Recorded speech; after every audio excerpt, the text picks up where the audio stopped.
Bonjour tout le monde. Nous allons aborder un composant semi-conducteur très important qui a révolutionné le monde de l'électronique et de l'informatique. Il s'agit du transistor bipolaire.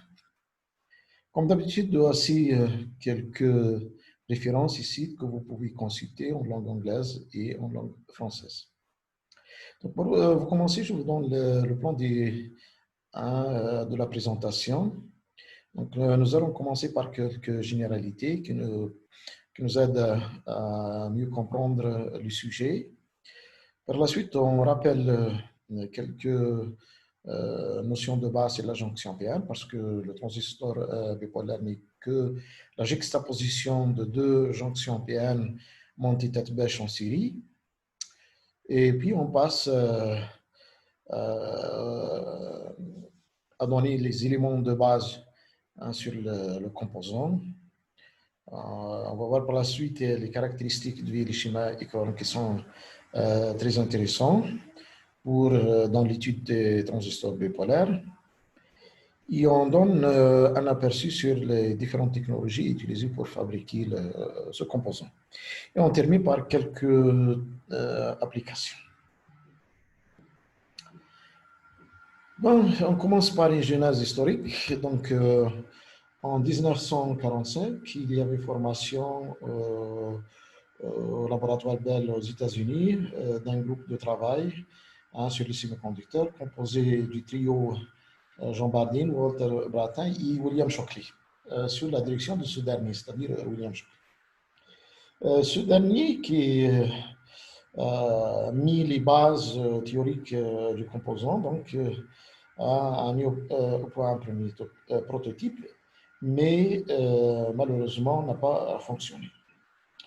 Donc, par la suite, vers le 16-12-47, donc ses collègues Jean Barnier et Walter Brattain ont apporté les corrections nécessaires et finalement, ils sont arrivés à fabriquer un prototype qui fonctionne.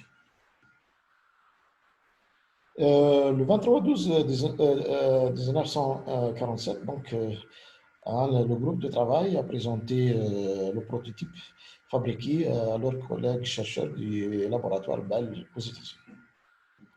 Et suite à ce succès, donc, Jean Peirce, qui est un ingénieur en électricité, donne le nom de transistor à ce nouveau composant.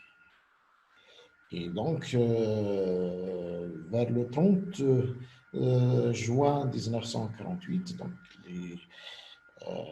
les laboratoires Bell ont présenté leurs produits lors d'une conférence de presse à New York.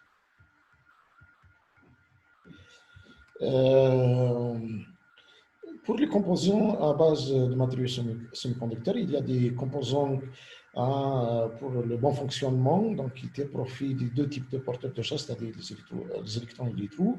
Par contre, d'autres ne nécessitent pour leur bon fonctionnement qu'un seul type de porteur, c'est-à-dire les électrons ou les trous. Donc, le transistor bipolaire fait partie des composants qui nécessitent les deux types de porteurs pour fonctionner correctement. C'est la même chose pour les jonctions PN. Par contre, les transistors à effet de champ ne nécessitent qu'un seul type de porteur pour fonctionner correctement, soit les trous, soit les électrons. Donc, ces dispositifs peuvent être classés selon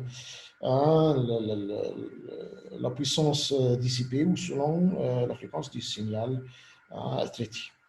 Donc, du point de vue puissance, donc, on peut trouver des transistors faible puissance, c'est-à-dire des transistors qui dissipent des puissances de l'ordre de quelques centaines de milliwatts, des transistors moyenne puissance qui dissipent quelque chose de quelques milliwatts, et les transistors de grande puissance qui dissipent une puissance de l'ordre des centaines de watts. Quant à la fréquence, il y a des transistors basse fréquence qui traitent des signaux dont la fréquence est de l'ordre d'une centaine de kHz. Les transistors moyenne fréquence, donc pour un signal dont la fréquence est de l'ordre de quelques dizaines de mégahertz.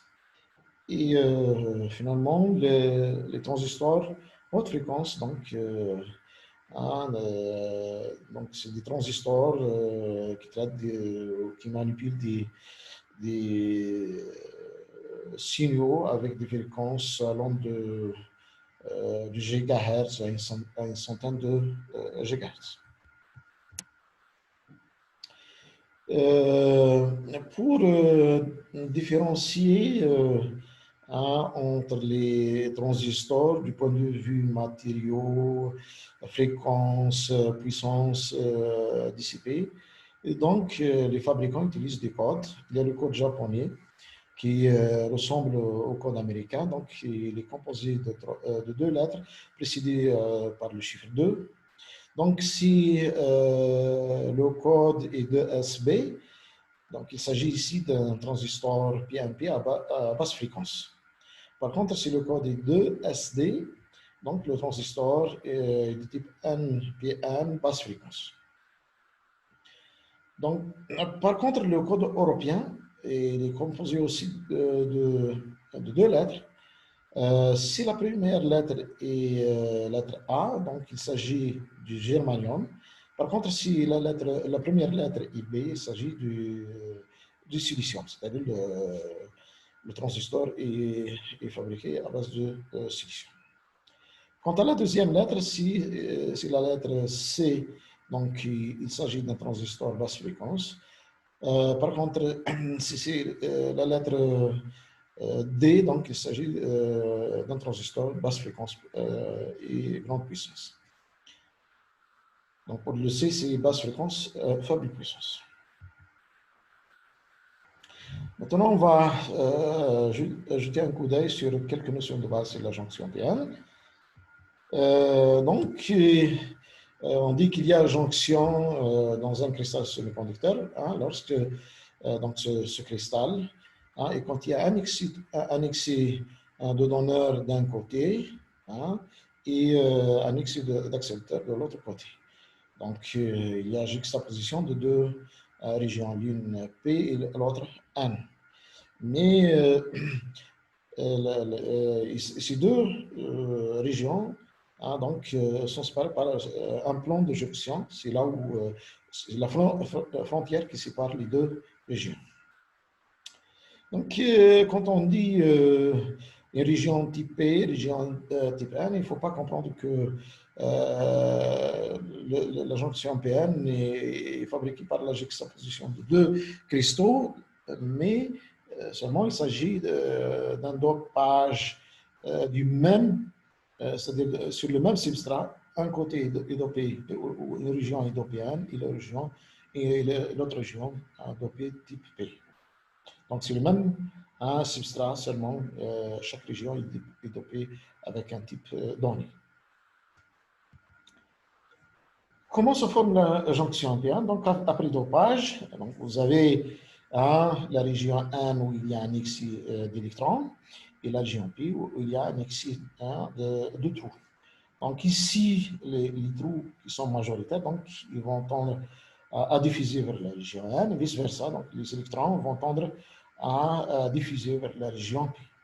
Donc, les trous, quand ils quittent de cette région, lorsqu'ils quittent la région P, donc ils laissent des ions négatifs. Par contre, quand les électrons migrent de cette région vers la région P, donc ils vont laisser des ions positifs. Et donc, cette région qui est chargée négativement d'un côté, positivement de l'autre côté, s'appelle la zone de charge d'espace.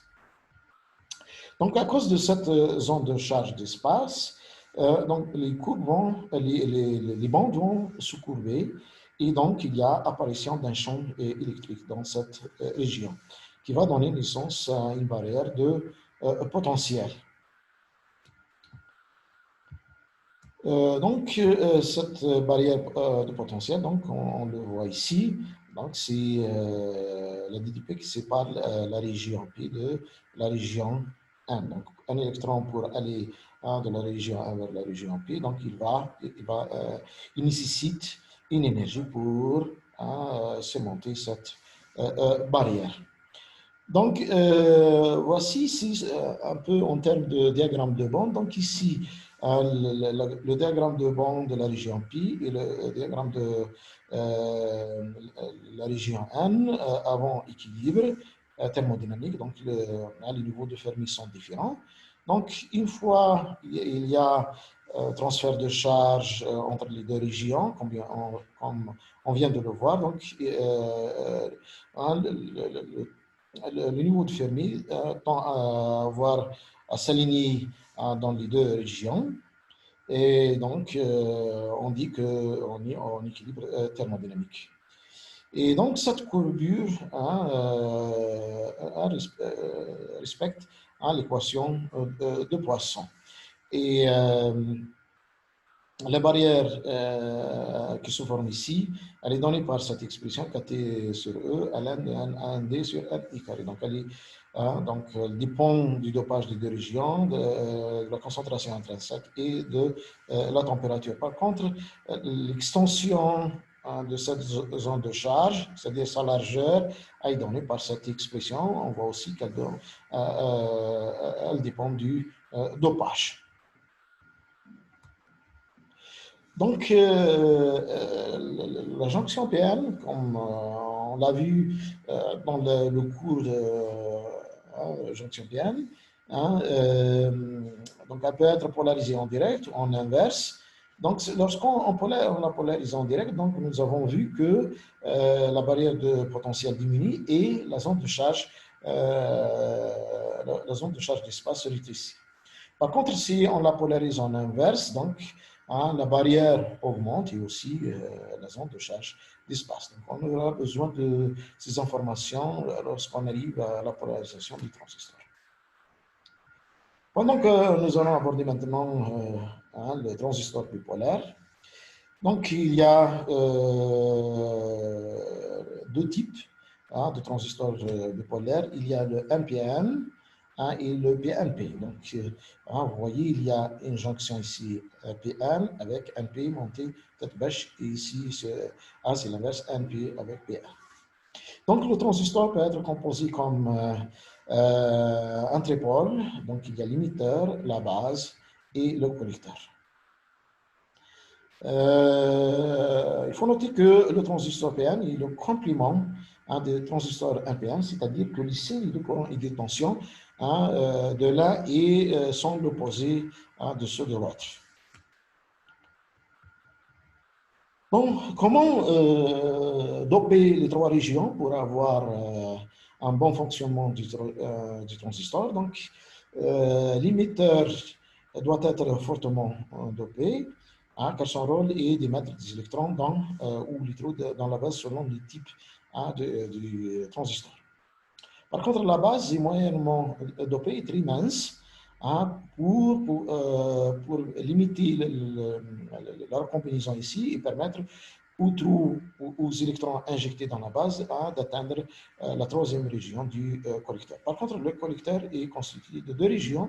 La région adjacente près de la base est faiblement dopée. Par contre, la région du côté contact collecteur, elle est très dopée. Donc, pour avoir un bon contact onique ici. Donc ici, le diagramme de bande du transistor sans polarisation, c'est-à-dire à l'équilibre thermodynamique. Ici, la polarisation active, donc on va le voir par la suite. Donc, pour la polarisation active, la jonction émetteur-base est polarisée en direct. Par contre, la jonction base-collecteur est polarisée en inverse. Donc, c'est la raison pour laquelle vous voyez de ce côté une grande barrière, par contre, de ce côté, une faible barrière. Donc, ici, on va voir ce qu'on appelle l'effet transistor. Donc, lorsque le transistor n'est pas polarisé, donc les porteurs de charge de l'émetteur et du collecteur n'ont pas assez d'énergie pour passer d'un côté vers l'autre.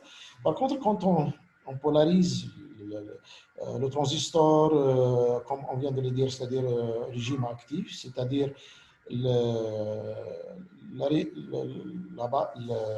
la jonction émetteur base en direct et la jonction base collecteur en inverse. Donc, vous voyez ici, les porteurs de charge de l'émetteur peuvent passer de la base pour arriver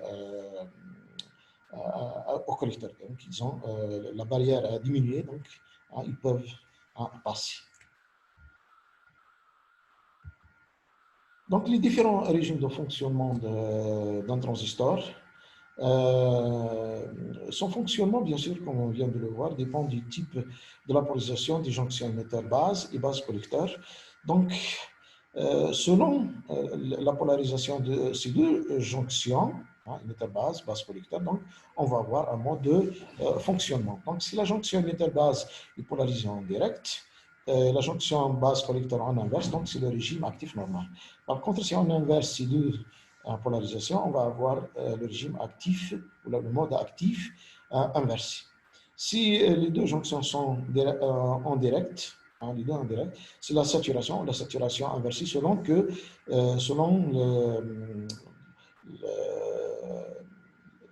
que l'émetteur, la jonction émetteur base ou base collecteur est la plus polarisée en direct. Par contre, si les deux jonctions sont polarisées en inverse, donc le transistor est bloqué. Et donc, ces deux modes, saturation et bloqué, qui sont exploités dans l'électronique logique ou numérique. Donc, ici, on essaie de reproduire un peu ce qui se passe avant établissement des jonctions et après établissement des jonctions. Donc ça, c'est juste après la fabrication du transistor. Donc on n'a pas encore atteint l'équilibre. Donc il n'y a pas de transfert de charge entre les différentes régions N, P et N, c'est-à-dire émetteur, base, collecteur. Donc après transfert de charge, donc l'émetteur va émettre, comme ici, puisque c'est N, donc il va émettre des électrons qui arrivent ici dans la base, puis ils seront catapultés dans la région N collecteur.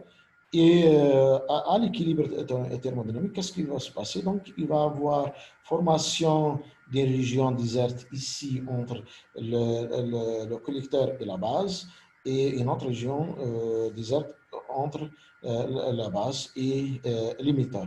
Donc, ces deux sont les deux zones de charge d'espace qui apparaissent autour des deux plans de jonction. Donc, on essaie ici de le voir de plus près. Donc, l'effet transistor.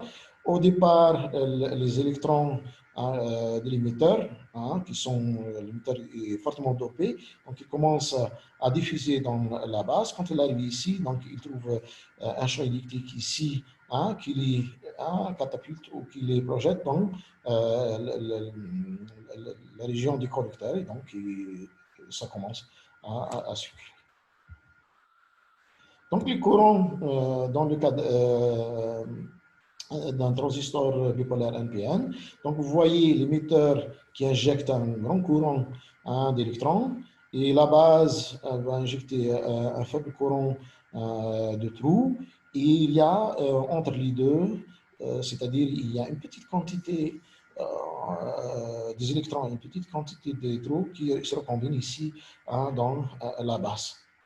Et donc, le courant émetteur, c'est la somme du courant qui arrive ici au collecteur et du courant de base qui arrive ici.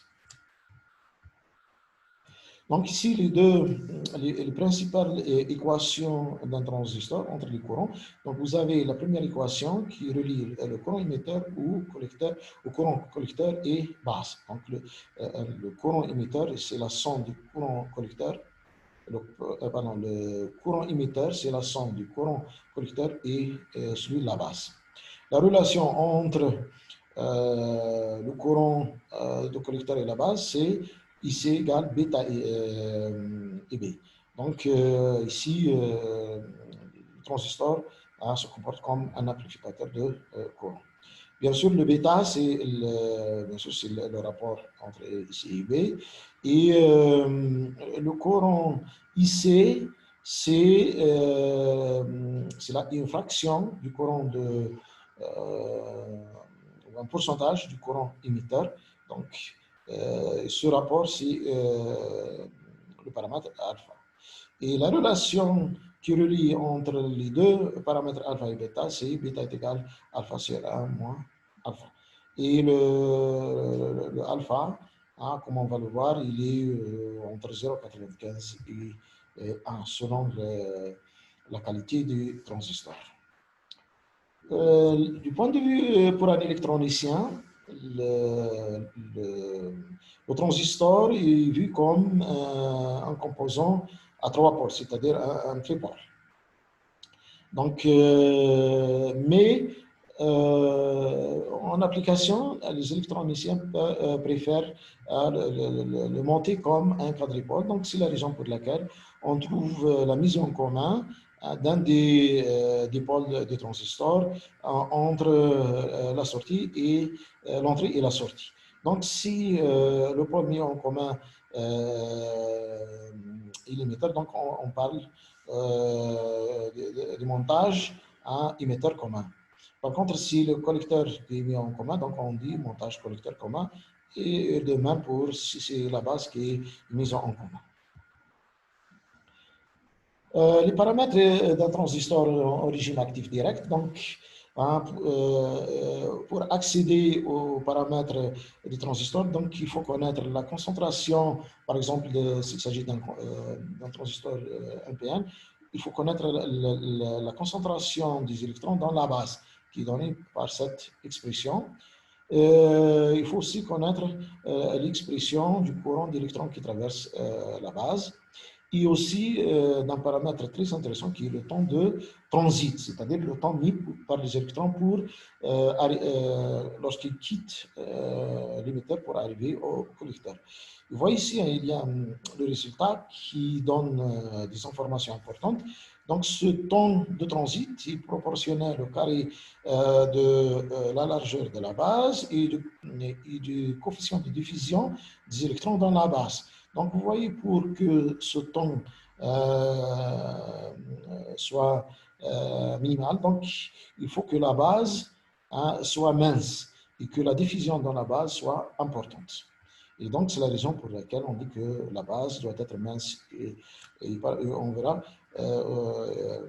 Et vous voyez aussi pour que la vitesse des porteurs soit grande, donc le coefficient de diffusion des électrons ici dans la base soit important. Donc, ce qui augmente la durée de vie des électrons, donc leur longueur de diffusion. Pour le transistor bipolaire, on définit trois paramètres importants. Il s'agit du facteur d'injection de l'émetteur, gamma. Donc, si l'émetteur donne un courant GE, mais ici, ce qui arrive à l'interface ici vers la base, c'est un courant un peu moins. Donc, ce gamma, le facteur d'injection, c'est le rapport de ce courant émetteur qui arrive ici, et le courant qui a quitté l'émetteur. Donc, finalement, gamma, il est dépendant. Vous voyez, pour que gamma soit important, il faut que ce terme-là soit faible. Donc, il faut que la base soit mince. Il faut que le dopage de la base soit aussi faible. Par contre, le dopage de l'émetteur doit être important et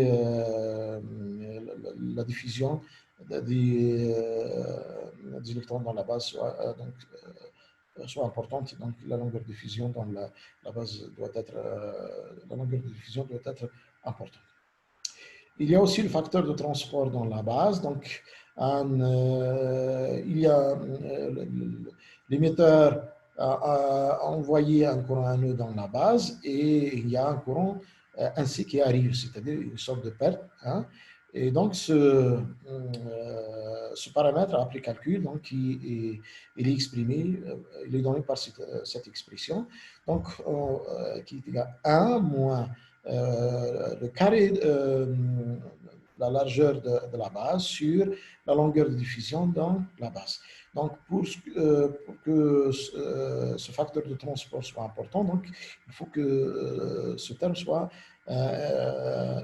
doit être petit. Donc, hein, vous voyez ici, on retrouve que la base doit être mince et la longueur de diffusion dans la base doit être importante. Ici, le facteur de multiplication, hein, du collecteur, hein, donc, qui dépend de la tension entre la base et le collecteur et la tension de claquage de la jonction collecteur-base.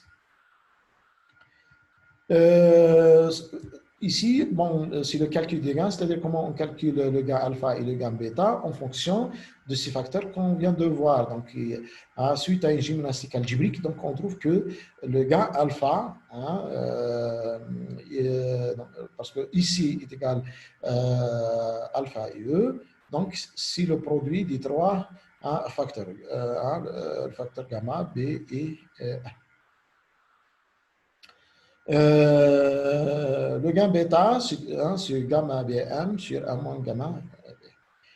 Donc ici, quelques ordres de grandeur. Donc pour un transistor de bonne qualité, donc le alpha est proche de 0,99 et le bêta, c'est l'ordre de 100 voire plus.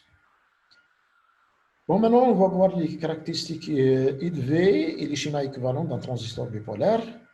Donc, on a vu que le transistor est généralement monté comme un quadrupole. Donc, pour la caractéristique U de V, on la prend en entrée, en sortie. Donc, on trace toujours à une grandeur en fonction de notre, en prenant une troisième comme paramètre, c'est-à-dire constante. Donc ici, on trace le courant, par exemple, des limiteurs en fonction de la polarisation de la jonction émetteur-base avec le VCB constant. Et de même pour les autres.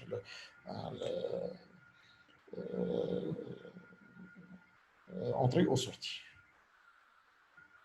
Par exemple, ici, c'est le montage émetteur commun. C'est le montage émetteur commun. Donc, on prend à la sortie.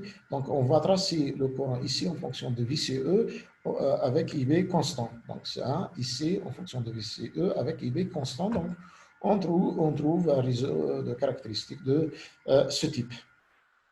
Donc, cette zone-là, qui semble avoir un comportement linéaire, s'appelle zone de saturation. Et cette zone où A est aussi constant, donc c'est la zone linéaire.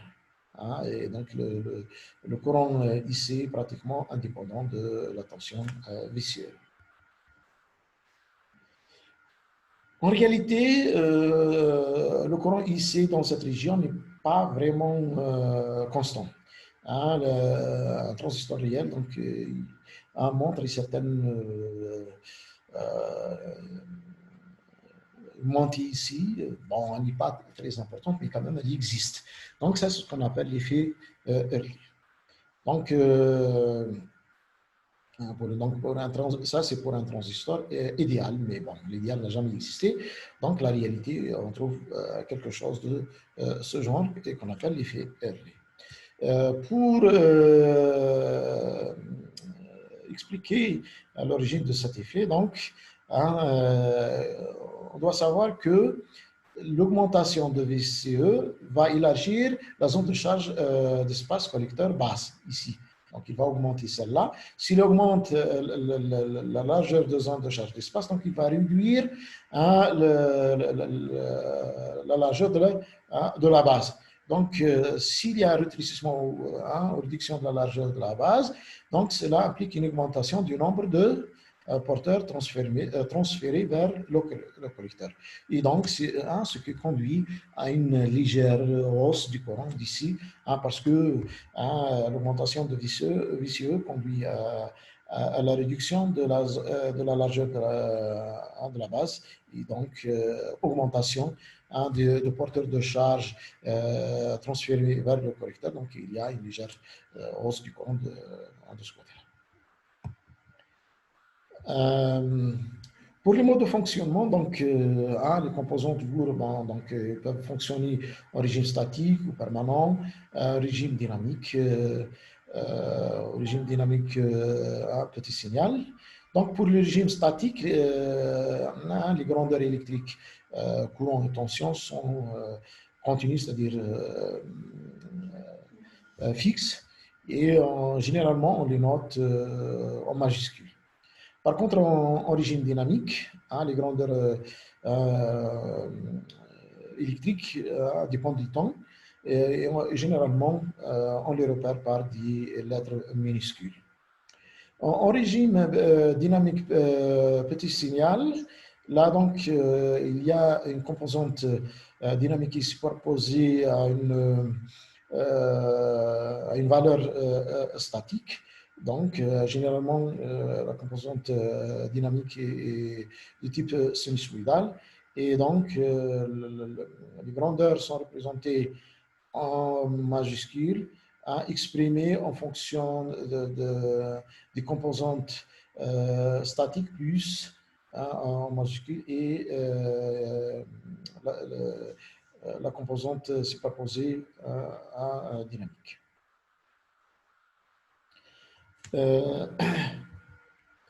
Donc, ici, le schéma équivalent, ici, c'est pour les grandes signaux, c'est-à-dire c'est les approximations, c'est le schéma approximatif, schéma équivalent approximatif pour le régime continu. Donc, vous voyez un transistor NPN ou PNP peut être remplacé par une diode et une source de courant. Donc, ce qui change, c'est l'orientation du sens de la diode, selon qu'il s'agit d'un transistor NPN ou PNP. Bon, donc, ça, c'est le schéma qu'on vient de voir, c'est en fonctionnement linéaire. Mais bon, pour un peu plus de précision, si on prend le modèle des barres molles en fonctionnement linéaire, donc il y a quelque chose qui s'ajoute, qu'on ajoute ici, qui ressemble à ce qu'il y avait dans le cas d'un fonctionnement linéaire tout. Par contre, pour le schéma équivalent pour les faibles signaux, en régime dynamique, faibles signaux, donc vous voyez, bon, la situation est compliquée, il y a plein de résistances, de capacités. Les résistances, donc, ce que rencontre, c'est la résistance rencontrée par les porteurs de charge lorsqu'ils se déplacent d'un point à un autre dans un semi-conducteur, ce qui est normal.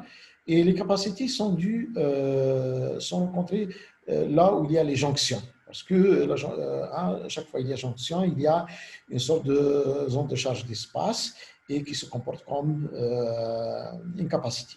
Et donc, ça, c'est le schéma équivalent. Donc, on trouve plusieurs approximations. Ici, le schéma équivalent de Giacoletto, au schéma naturel des transistors. Donc, vous voyez, c'est des résistances avec des différentes jonctions qui représentent ici, par exemple, capacité sortie jonction collecteur base, émetteur base, résistance RC entre collecteur et émetteur, c'est l'effet relais, la résistance interne de base, résistance dynamique, et ainsi de suite. Donc, il y a des paramètres dynamiques du transistor bipolaire. Il y a l'impédance A d'entrée qui est donnée par cette expression. On trouve aussi la pente externe S, qui est le rapport IC/VC, en fonction de la pente interne qui est la transconductance. Donc, la pente externe S, qui est donnée en fonction de la transconductance, de la pédose d'entrée et de la résistance ABB ici, résistance dynamique interne de base. Il y a aussi le facteur de mérite qui est le produit du gain par la bande passante qui est donné par cette expression. Il dépend de la résistance ABB et de la jonction collecteur, c'est-à-dire la capacité de jonction collecteur. Les paramètres électriques peuvent être liés par des formes matricielles où apparaissent certains paramètres, les HIJ, là, qui sont appelés des paramètres hybrides. Donc, lorsque un transistor fonctionne en régime petit signal, il peut être considéré comme un quadripôle, qu'on modélise par une matrice hybride de ce type-là. Dans le cas où, par exemple, si le quadripôle est à base d'un transistor monté en émetteur commun, donc cette matrice prend cette forme ici. Et l'expression de différents paramètres sont donnés ici, comment on les calcule à partir des différents paramètres électriques. Et le schéma équivalent correspondant est ici. Maintenant, on va voir, jeter un coup d'œil sur les différentes technologies utilisées pour fabriquer ce composant. Bien sûr, ces technologies évoluent avec le temps. Donc, au début des années 50, au départ, donc, pour fabriquer un transistor, donc, on réalise une jonction entre la région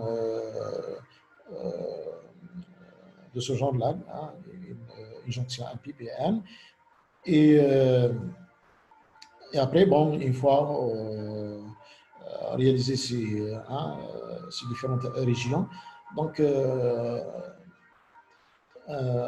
après, on fait la découpe pour obtenir les différentes jonctions et réalise après les contacts. Il y a une autre technologie, online junction, c'est réalisation par alliage. Donc, on prend une plaquette de section de type N, par exemple, et on pose une petite bille ici et une autre là, à base d'indium. Et donc, après, bon, on chauffe à des températures adéquates. Et donc, ces billes fondent. Et comme ils sont très valents, donc, ils vont doper ici P. Et enfin, donc, il va y avoir une région PN, ici PN. Et donc, de cette façon, on arrive à préparer ou à fabriquer un transistor. Il y a la technologie diffusée, des années 50 aussi. Donc, on part d'une plaquette N qu'on dope pi, et après, bon, on dope pour faire une compensation sur une certaine profondeur ici, une certaine épaisseur. Et après, bon, donc, on ouvre ici pour on fait c'est-à-dire on ouvre ici pour faire un contact jusqu'à pour la région P, un autre contact ici pour la région N, et donc après, bon, on fait la gravure par la technologie MISA, donc on gratte ce côté-là, ces coins, pour éviter qu'il y ait communication entre les différentes couches.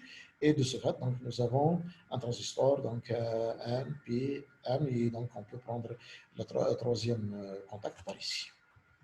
Vers la fin des années 50, donc, on est passé à la technologie planaire, donc pratiquée par la firme Fairchild.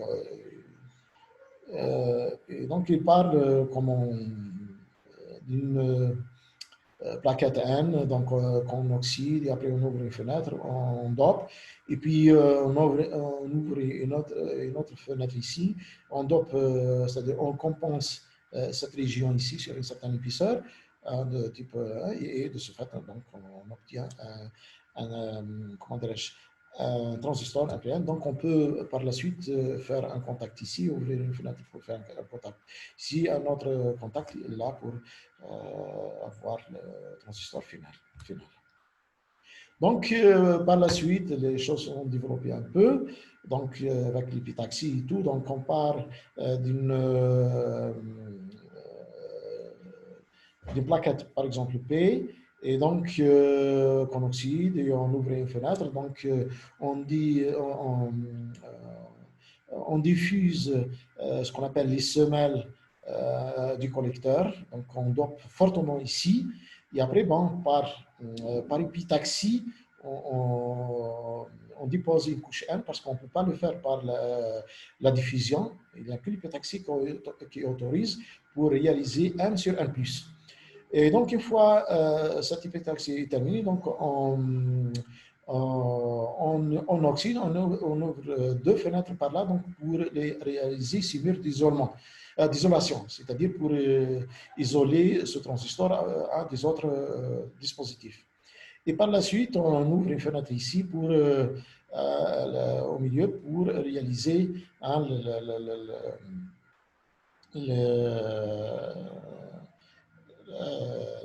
l'émetteur. Hein, donc, et plutôt la base. Et après, bon, on ouvre une autre fenêtre ici pour réaliser hein, l'émetteur. Et finalement, on oxyde et on ouvre pour réaliser les trois contacts comme il est indiqué ici. Donc, c'est cette technique qui est pratiquée pendant les derniers temps. Donc, ça, avant de réaliser donc, un transistor, donc, on passe par la conception. Donc, on réalise ce qu'on appelle le layout, c'est-à-dire on dessine tout d'abord les différentes régions de du transistor. Hein, et les layouts, comment apparaissent les différentes couches vues dessus. Ici, comment apparaissent lorsqu'on fait une coupe. Et c'est ce schéma-là qu'on envoie au fabricant pour fabriquer le transistor. Bon, maintenant, jette un coup d'œil sur les applications du transistor. Donc, en électronique analogique, donc, hein, comme on l'a vu, hein, c'est-à-dire avec une polarisation adéquate, donc on amplifie le courant au collecteur pour un faible courant de base. Donc, on l'utilise beaucoup dans l'amplification. En électronique logique, donc on a vu lors des régimes de polarisation, nous avons un mode bloqué, un mode saturé, donc avec des polarisations adéquates. Donc on passe d'un mode bloqué à un régime saturé ou vice-versa, et donc on réalise une logique. Donc, ça, c'est le montage utilisé en commutation, donc un transistor polarisé à travers cette résistance. Donc, on polarise de façon adéquate, de telle façon à avoir soit un régime bloqué, un régime saturé avec, avec le signal injecté et les polarisations adéquates de ce schéma. Donc,